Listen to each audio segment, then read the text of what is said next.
A young woman in Lagos taps her phone, and, in seconds, money lands in her grandmother's account in a village so remote that banks may as well not exist. No long queues, no intimidating paperwork, no waiting weeks for approval, just one tap, and it's done. What she doesn't realize is that with that single action, she became part of something massive, a financial revolution reshaping not just Africa, but the entire global financial order. And here's the twist. This revolution is growing so fast, it's producing billionaires quicker than Silicon Valley ever did, while Wall Street scrambles to even understand what's going on. But let me tell you, this isn't just a story of innovation and success. Beneath all the hype lies a darker, hidden struggle, forces that don't want this revolution to succeed. And today, we're going to pull back the curtain on Africa's fintech explosion, a $3 billion unicorn factory rewriting the rules of global finance. Think about this.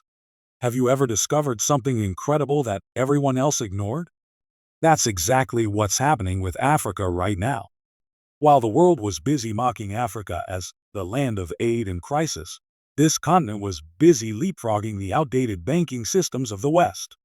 What you are witnessing today is nothing short of a financial independence movement for 1.4 billion people. And the truth? Some of the most powerful players on Earth desperately want to stop it. Stick around till the end, because I promise you, what you're about to hear will completely change the way you see money, power, and the future of Africa. Now, let's hit you with some numbers that sound almost impossible.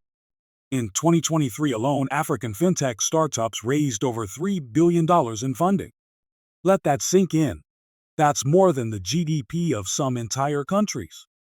And no, these aren't just numbers floating on spreadsheets. Every single dollar raised translates into life-changing opportunities. People opening their very first bank account, securing their first small loan, or gaining their first taste of true financial freedom. Take Flutterwave, for example, born in Nigeria. Today, it processes payments in 34 African countries and beyond, valued at more than $3 billion. That makes it a unicorn, a startup worth over $1 billion. And Flutterwave isn't alone. There's Interswitch, another Nigerian fintech titan. OPay has expanded across multiple nations. And OPay is revolutionizing mobile money transactions. Together, they form a financial storm that no one saw coming. But pause for a moment and really reflect on this. What happens when an entire continent skips the slow, outdated banking system and jumps straight into the future with mobile money? The answer is simple. Power shifts. And when power shifts, the world changes. There's an African proverb that says, when spider webs unite, they can tie up a lion. That's exactly what's happening right now. Millions of ordinary people are weaving a financial web strong enough to challenge the world's biggest lions, banks, corporations, and even governments. Take Teo's story. Just 5 years ago, he was a taxi driver in Accra, Ghana.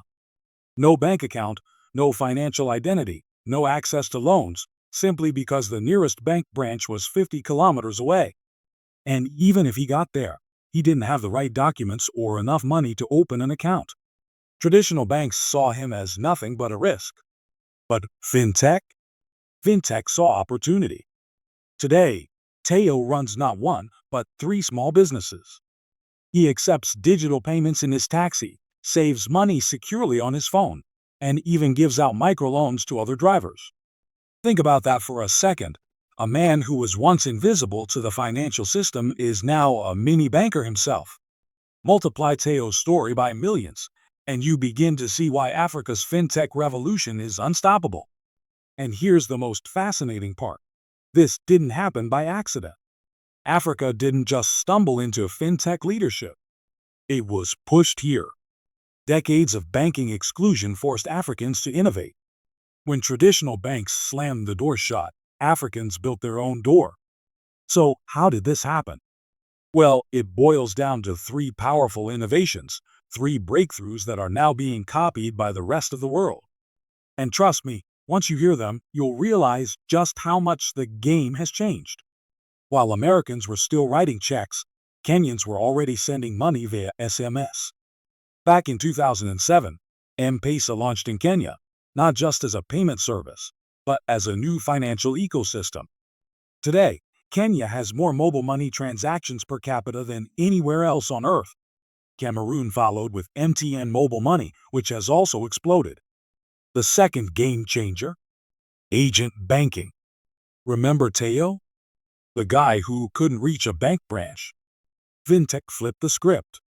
Motorcycle taxi riders became loan officers. Corner shops transformed into mini banks. Suddenly, financial services were everywhere, brought directly to the people. And the third innovation? Data-driven credit scoring. Forget traditional credit history. Most Africans don't have one. Instead, fintech companies analyze phone usage, mobile money transactions, and even social connections to decide creditworthiness. A farmer in Rwanda can secure a loan because his phone shows regular payments and local weather data. A student in Nigeria can borrow money based on her airtime purchase patterns. This is revolutionary. It's not just banking, it's reimagining finance itself. But here's where the story takes a shocking twist. Because whenever ordinary people rise, whenever systems of power are challenged, there are always forces waiting in the shadows, ready to pull it all down. And that's exactly what we're about to uncover.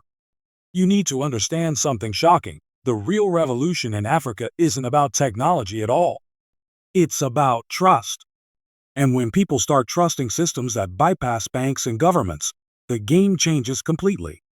But here's the twist. That very trust is creating dangers no one saw coming. Dangers that could either liberate Africa or chain it in a whole new way. Now let me hit you with something uncomfortable.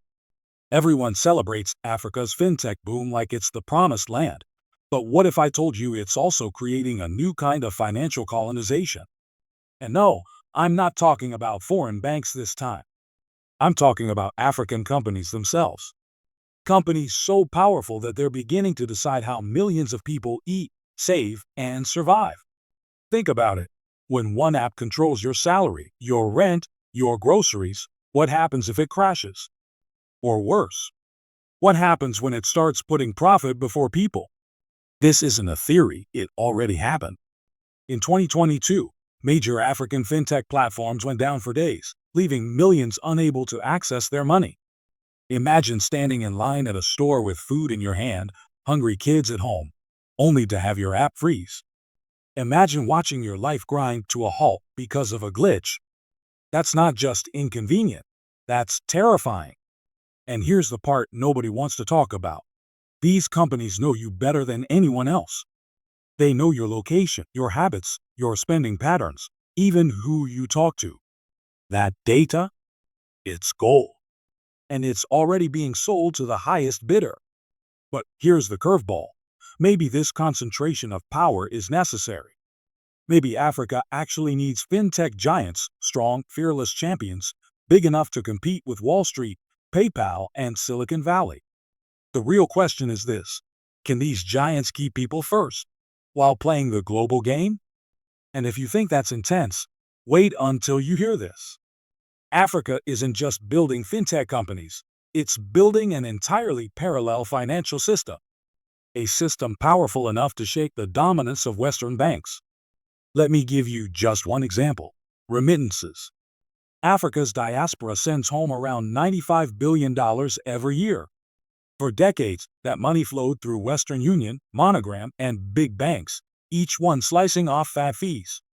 But today, African fintechs like Flutterwave and Chippercash are cutting them out: lower fees, faster transfers. Suddenly, billions of dollars are flowing into Lagos and Nairobi instead of New York and London. That's not disruption.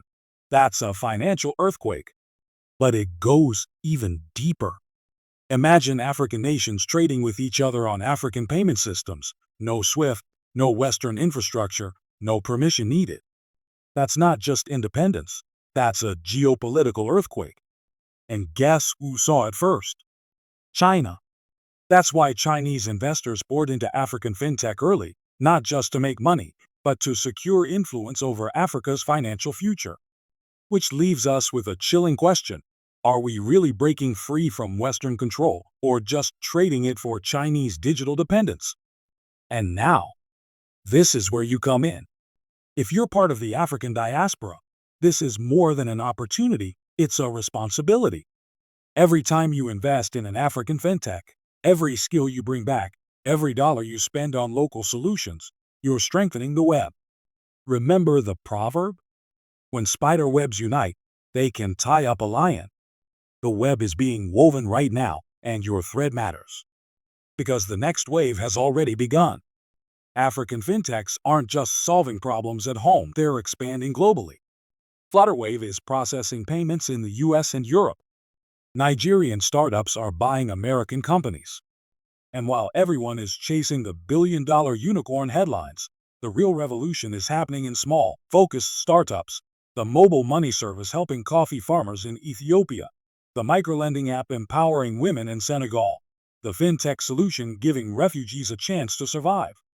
These aren't just companies, they're lifelines. And they need believers. They need you. So let's get real. Africa's fintech movement isn't just about creating unicorns, it's about creating freedom. It's proof that when ordinary people get the right tools, they don't just survive, they thrive. The spider webs are joining together, stronger than ever. And one day soon, they'll shake the global order. The only question is, will you be inside the web helping to build the future or standing outside watching history pass you by?